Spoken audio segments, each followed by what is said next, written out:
que eram ou cegos, ou mudos, ou com retardo mental. É lá que ele vai começar, ele cria um laboratório numa das escolas e vai estudar, vai começar a estudar e coletar material para um trabalho que ele vai apresentar em Moscou em 1924, quando ele, na verdade, depois de apresentação desse trabalho, ele é convidado para trabalhar em Moscou. Mas antes, então, ainda em Gomel, ele organiza essa revista junto com Davi, uma revista literária, tem um nome bastante, muito bonito, Veres, que em russo é uma flor, não é apenas uma flor, mas é a primeira flor que nasce quando a neve derrete. Então é bem simbólica, né, o título que eles dão à revista. A revista não dura muito tempo, mas era dedicada mais a resenhas literárias e a trabalhos de peças, né, peças do teatro que visitavam a cidade. Aí também ele funda com o primo esse museu da imprensa também lá em Goma. Então vocês estão vendo aí as várias atividades a quais ele se dedica e ao mesmo tempo dando aula e trabalhando e desenvolvendo já algumas pesquisas, né? Bom,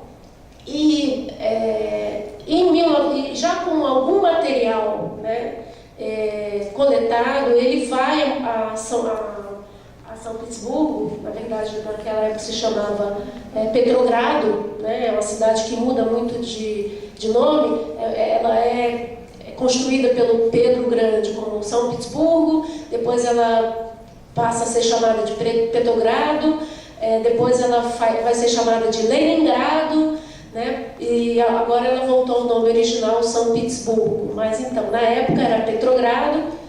E ele vai participar desse congresso, ele apresenta seu trabalho e vai apresentar, e ele apresenta esses trabalhos que vocês estão vendo aí. Então, a metodologia de investigação reflexológica e psicológica, como se deve ensinar psicologia, porque ele lecionava psicologia também nos cursos de formação, e resultados dos questionários sobre o ânimo dos estudantes nos últimos anos das escolas de Gomel. Né, ânimo, né, fica até... mas é isso mesmo, como os alunos se relacionavam, né, qual era o espírito, né, deles nos últimos anos. Então ele chega, apresenta esses trabalhos e a plateia fica muito impressionada.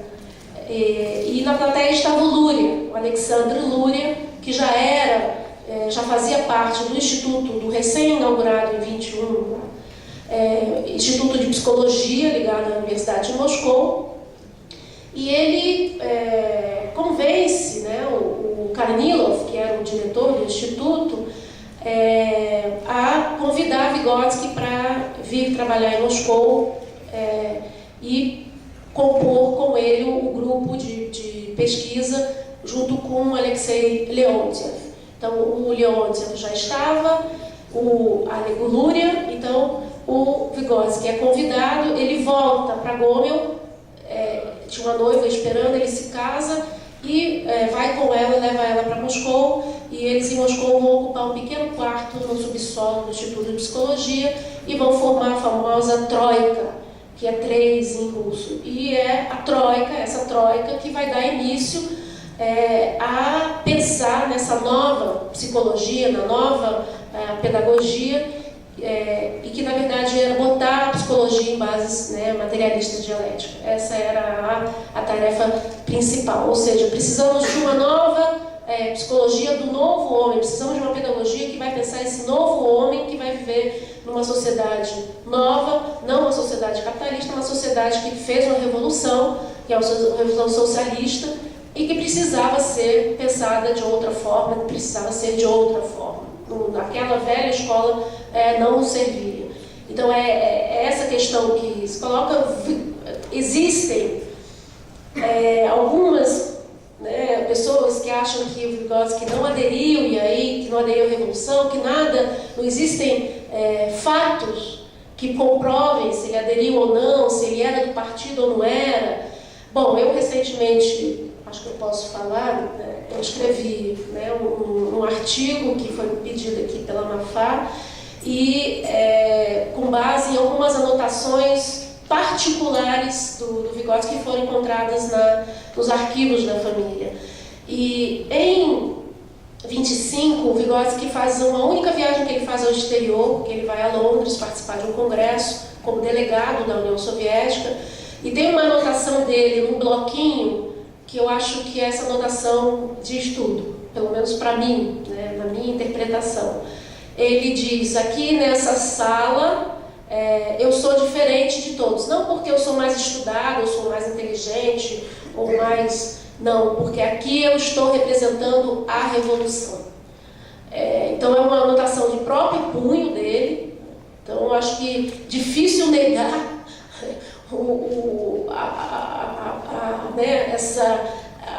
o engajamento dele no processo revolucionário, dessa forma.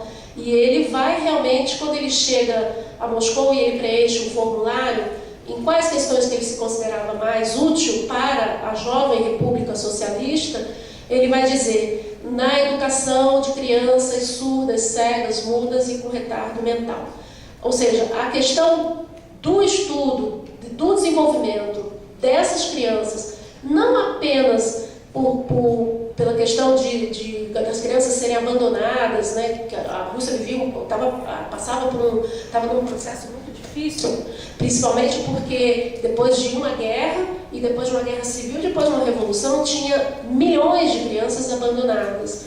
Mas ele vai se dedicar não apenas a essas crianças que estavam abandonadas, e você tem outras pessoas que também vão se dedicar, como o Anton Makarenko, que vai criar, né, vocês devem conhecer como Makarenko, né, que vai criar colônias, né, para essas crianças abandonadas. Mas ele vai principalmente se debruçar sobre o estudo do desenvolvimento dessas crianças com surdez, mudez e cegueira e com retardo mental. Então, a obra dele, o trabalho dele, os artigos que ele publica sobre isso, as investigações que ele faz, hoje estão reunidos num volume que se chama Problemas da Defectologia. Defectologia porque se chamava assim, crianças com defeito, era na época deles se falava assim.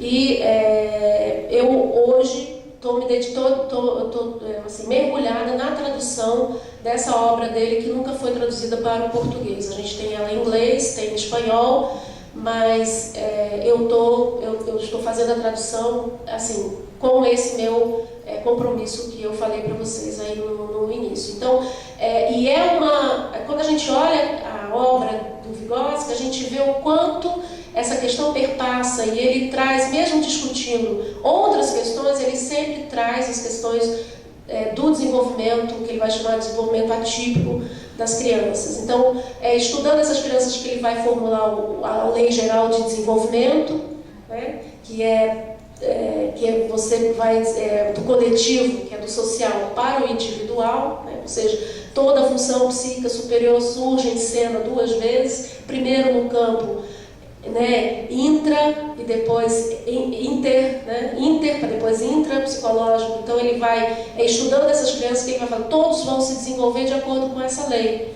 todos vão se desenvolver. Então a criança, estudar a criança, o desenvolvimento de uma criança, por exemplo, cega, não é tentar fazê-la enxergar, mas é entender como ela vai desenvolver, né? Então o defeito não pode ser o menos, a gente fica focando no menos. Nós temos que focar no que o defeito vai ser o impulsionador, o aspecto impulsionador do desenvolvimento. Então, já aí entrando na discussão, né, teórica dele bem rapidamente, porque mais para frente eu vou me deter em alguns conceitos que eu trabalho mais a fundo no meu trabalho. Bom, e aí a Troika, né, a foto da Troika, o Leontiev, ele e o Luria. E aí alguns livros, né? O Vygotsky, durante a vida dele, escreveu 3 livros, né, apenas 3 livros, e o que existe de livro hoje, assim, que se conhece principalmente no Ocidente, são coletâneas mais de textos, né, não foram reunidos por ele. Então ele escreveu esse livro, que é o Psicologia da Arte, que é um livro que quando ele tem a primeira crise de tuberculose, ele acha que ele vai morrer e pede para um amigo entregar para um professor que prometeu publicar. Ainda bem que ele sobrevive, mas ele não vê o livro publicado. Então vocês estão vendo aí que o livro vai ser publicado pela primeira vez 40 anos, né, depois. A primeira publicação desse livro dele, que já estava pronto lá em 25. É um livro fantástico. E aí uma informação também de primeira mão, que nos arquivos da família foram encontradas 100 páginas deste livro que nunca foram publicadas e vão ser publicadas agora nessas obras completas que estão sendo preparadas. Aí várias edições do mesmo livro. Hoje você tem várias edições a partir daquela edição lá de 25, 65. Hoje a Rússia está publicando muito a obra do Vygotsky, do que já existe. Tem uma questão aí que o autor, depois que morre, 70 anos depois, não tem direito autoral, não precisa mais pagar, né? Domínio público, então tem uma questão de direito autoral que não, né, tá ali. O segundo livro que ele escreve é o Psicologia Pedagógica, é bastante famoso, né, bastante conhecido. Nós temos aqui no Brasil 2 traduções desse livro. Tem uma tradução que foi feita do espanhol pela Cláudia Berliner, que traduziu do espanhol. A tradução para o espanhol foi feita pelo Guilherme Blanc, que é um grupo argentino bastante... O Guilherme Blanc já morreu, mas ele deixou um grupo bastante sério que estuda a obra do Vygotsky e que continua traduzindo e publicando. Então, tem uma tradução que veio do espanhol e nós temos uma tradução direta do russo feita pelo Paulo Bezerra. Se vocês me perguntarem qual que eu gosto, eu posso até não estar sendo muito coerente, mas eu gosto mais a que foi traduzida do espanhol, porque a tradução que foi feita direta do russo então, tem muito erro. Tem muito erro. Então, às vezes, e não foram erros que eu identifiquei fazendo a minha tese, mas tem, assim, parágrafos que não dá para entender. Fora a interpretação e a tradução de alguns conceitos basilares da teoria que eu considero equivocados, né? E esse livro foi o único livro que o Vygotsky viu sair. Ele foi publicado ainda acho que em 26, e é um livro que ele chama que é Curso para os Professores. E a gente vê um Vygotsky bastante ainda no início da carreira. Então, está muito presente a teoria do Pavlov, né? A teoria dos reflexos de Pavlov nesse livro, a gente vê muito bem. E que são posições que depois o Vygotsky vai mudar. Né? Ele, no final da vida, ele não que ele vai contrariar, mas ele vai mudar a sua interpretação, né, do desenvolvimento humano. Bom, e aí algumas fotos só para não ficar me detendo muito, né? Também quero que o debate se instale. Quando o Vygotsky morre, ele tem alguns alunos, seguidores, além de colaboradores. Então vocês estão vendo aí algumas pessoas que foram alunas e alunos dele e que vão formar grupos de estudo e que vão deixar, e até hoje tem obras deles fantásticas e que nunca foram traduzidas para o português. E você tem o Euconin, tem alguma coisa dele traduzido, que foi traduzido como Psicologia do Jogo, e na minha opinião está errado, porque ele não fala só do jogo, ele fala da brincadeira e do jogo. Você tem a Morozova, que foi aluna dele e que estuda a fala. Você tem a Levina também, que estuda a fala. Você tem a Bajovich, que vai estudar o desenvolvimento psicológico da criança. Então tem estudos fantásticos também. Tem os Aparojas, que hoje alguma coisa já existe dele, ele vai falar sobre a relação desenvolvimento e instrução. Então, ele deixa, inclusive, então, pessoas, né? Aí também uma foto, eles tiraram uma foto homenageando o Vygotsky. Aí o Vygotsky já tinha morrido. Vocês estão vendo ali a foto dele no meio, ali no armário pendurado.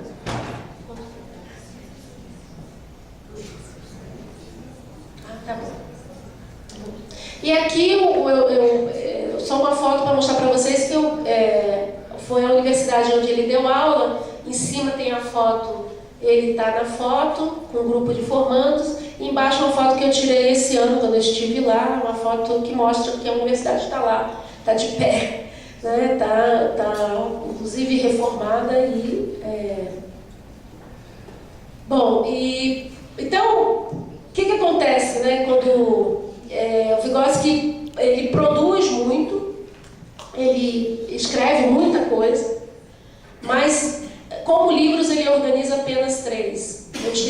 Não me esqueci, mas tem um último livro que vai sair depois que ele morre, que é o Pensamento e Fala, que vocês devem conhecer como Pensamento e Linguagem. E que no Brasil a gente tem 2 edições, uma resumida, que veio dos Estados Unidos, e uma completa, que foi traduzida diretamente do russo pelo Paulo Bezerra. Essa edição aí que eu coloco no russo de 56, ela é um marco, porque o Vygotsky, quando ele morre em 1934, a obra dele é proibida a partir de 1936, por várias razões, como eu já disse para vocês. Mas a principal era a filiação dele a uma ciência chamada pedologia, que a pedologia, na verdade, é uma ciência, né, que estuda o desenvolvimento sistemático da criança. A União Soviética, na busca dessa nova pedagogia, dessa nova psicologia, ela buscou em alguns autores estrangeiros algumas ideias para poder pensar essa nova escola, esse novo olhar para o desenvolvimento humano. E a pedologia, ela entra com muita força na União Soviética, e várias pessoas vão estudar, inclusive o Vygotsky. Mas o Vygotsky vai ter um olhar crítico em relação à pedologia, principalmente porque a pedologia aplicava testes de QI. Então ele vai fazer uma crítica a essa aplicação de testes e vai dizer que não é isso que tem que ser estudado, né? Ele vai falar, olha, o pedólogo entra na sala de aula e observa quem aprende e quem não aprende, simplesmente para classificar as crianças. Como que um país que estava fazendo uma revolução e que estava colocando a questão da educação na pauta, né, na pauta de todas da escola de massa, que todas as crianças na escola, começou a classificar os seus alunos e botar em escola forte, escola fraca, então escola especial, aqueles que não aprendiam e aqueles que aprendiam ficavam. Então o Vygotsky faz crítica a isso e fala que a tarefa da pedologia não é essa, né? Que tinha que estudar o desenvolvimento, a diversidade do desenvolvimento humano, da psicologia, e trazendo as ideias e fazendo críticas à pedologia. Então, como ele tinha muito trabalho a respeito da pedologia, quando a pedologia é proibida em 1936, por várias razões, inclusive dizem por uma que gostam de destacar, que é porque o filho do Stalin, foi feito um teste com ele, e ele não passou no teste de QI, também foi selecionado para ir para uma escola especial, e aí dizem que foi uma das coisas que também impulsionou, né, a eliminação da pedologia, é o que contam também, né? Então, quando a pedologia é proibida, se proíbe também obras de grandes pensadores, e inclusive entre eles o próprio Vygotsky. Essa edição de 56, o Stalin já tinha morrido, é uma edição que é um marco, porque é considerado a retomada da publicação, é quando as obras deles começam a aparecer de novo nas prateleiras das livrarias russas e soviéticas, né? E ele começa a ser republicado. Então tem essa edição e tem uma edição de 60. E quem muito se empenha para publicar é o Luria e a filha do Vygotsky, a Agita, né? Então nesse volume aí sai Pensamento e Fala e sai Problemas do Desenvolvimento Psicológico da Criança. Aí algumas publicações estrangeiras das obras do Vygotsky, isso aí está na prateleira na casa lá da família dele.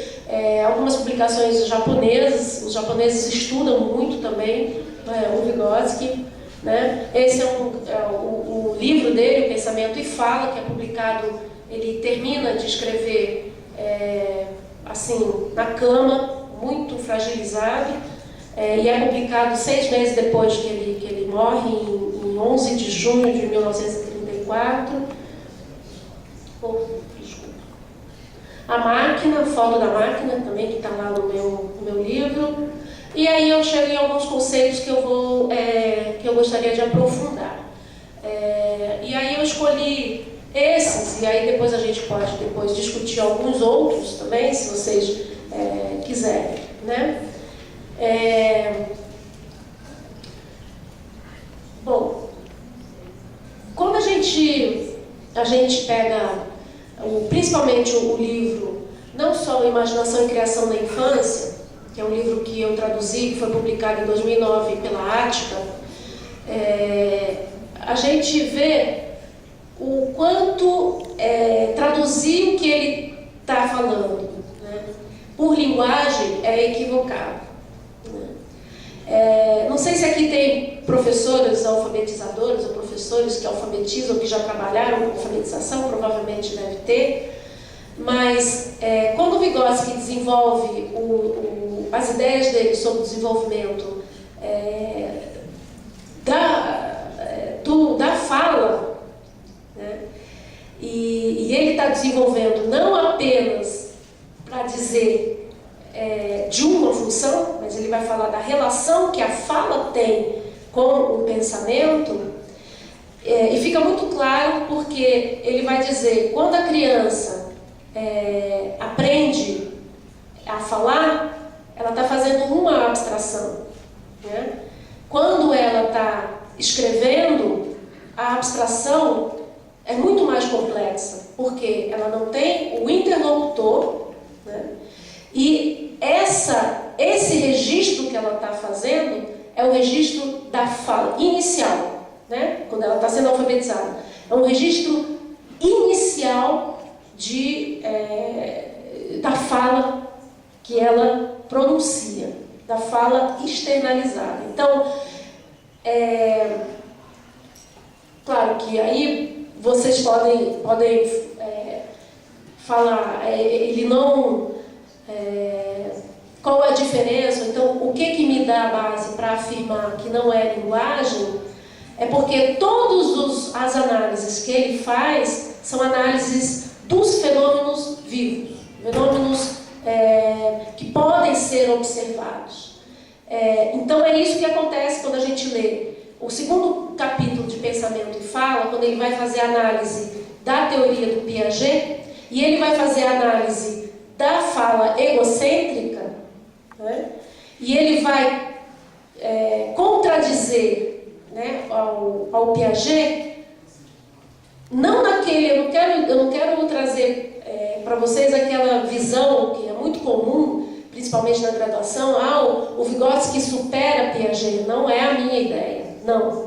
São dois pensadores importantes. O Piaget tem uma teoria muito importante. Aliás, eu recomendo aos meus alunos da graduação, se quer conhecer a teoria de Piaget sobre a fala egocêntrica, principalmente, leia o segundo capítulo do Pensamento e Fala do Vygotsky, que é primoroso. Pena que os norte-americanos fizeram o que fizeram. Um capítulo que tem quase 40 páginas, eles reduziram a 12 páginas, naquele livro resumido, né, do Pensamento e Linguagem, que foi traduzido.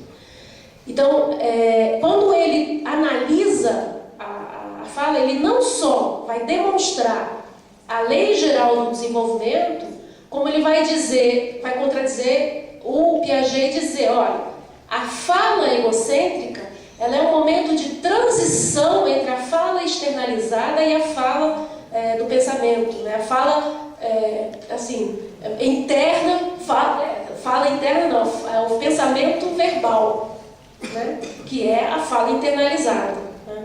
E o Piaget diz que a fala egocêntrica desaparece e que ela não serve para nada. E ele vai dizer que não. A fala egocêntrica, ela permanece, ela muda de função e ela continua. Inclusive, nós adultos também nos valemos, às vezes, da fala egocêntrica. Por quê? Muda a função de controle do comportamento do outro para o controle do próprio comportamento e para o controle do seu comportamento também, já com o pensamento, né, verbal.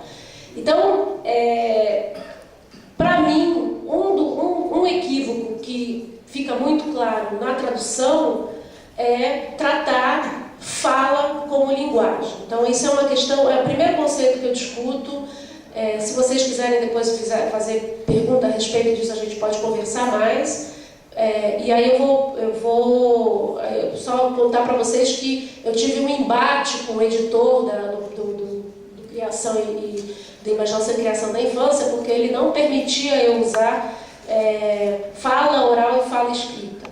Porque o Vygotsky usa fala oral e fala escrita diversas vezes nos textos dele. E o editor me falava que isso em português era completamente errado, que isso não podia ser usado, que isso não podia ser assim, e eu tive que aceitar. Briguei com o editor, é claro, né? Mas ele não aceitou. Então, é quando o tradutor tem que se submeter à vontade também à vontade ou ao pensamento de um editor que às vezes mal entende até da própria teoria ou então dos próprios conceitos. Então, a tarefa do tradutor fica mais complexa ainda, né? E você tem que assinar uma tradução quando, quer dizer, entender que está errado no português bonito falar fala oral e fala escrita, mas está perfeitamente correto no Vygotsky, botar na boca do Vygotsky fala oral e fala escrita, eu acho que é difícil. Então, fica uma tarefa a mais para o tradutor, que são esses embates esses obstáculos que a gente enfrenta para se publicar uma tradução fora. Você argumentar o porquê que ele está falando, não é um capricho meu, está escrito no russo assim, ele falou assim. Então, é muito complexo, né? Eu vou passar isso aqui. Bom, aí eu trago para vocês as capas, né, de livros que vocês devem conhecer, que é a primeira edição do Pensamento e Linguagem, que foi publicada aqui no... Eu faço críticas a esses dois livros. O do lado, né, de lá é o resumido, e o de cá é a última edição, traduzida diretamente do russo, e que tem, na minha opinião, tem alguns equívocos também. Tá? Aí eu trago, vocês estão vendo que esse Pensamento e Fala, ele foi publicado em 34, e o de 34 só foi publicado pela primeira vez depois de 34, em 2001, que é o original que está guardado. Em 2007 nós temos uma publicação, essa segunda aí, argentina, que já muda o nome para Pensamento e Habla. É uma tradução muito bem feita por um tradutor argentino, pelaquela editora Scollier. E a última aqui no volume das obras no inglês norte-americano já foi também corrigido para pensamento, para speech e não language. Né? Bom, aí para discutir os outros conceitos, eu gosto de trazer uma pequena frase do Vygotsky, e que ela é muito pontual para discutir os outros conceitos que eu discuto na minha tese também, além dos outros. E eu costumo brincar que vocês podem se sentir já na primeira aula de russo de vocês, né, se vocês quiserem já, né, o que poderia já estar aí. Alguém tem alguma hipótese do que está escrito aí? Então, essa frase é bastante conhecida. Só que provavelmente vocês conhecem não como instrução, mas como aprendizagem. Né? Provavelmente. Porque em várias traduções a palavra обучение, a palavra russa обучение, que significa instrução, que significa uma atividade, foi traduzida como aprendizagem. E quem estuda, né, quem conhece a psicologia de desenvolvimento, a psicologia da aprendizagem, sabe muito bem, quando está se falando de aprendizagem, que é o processo individual. E o Vygotsky está falando de atividade. de que a atividade impulsiona o desenvolvimento, né? Então, eu faço também a crítica às traduções que traduzem essa palavra como... e aí eu trago algumas traduções para vocês, e destaco em vermelho aí, para vocês verem como muda, né? Então, em espanhol, de 2007, o pensamento e fala da instrução e desenvolvimento.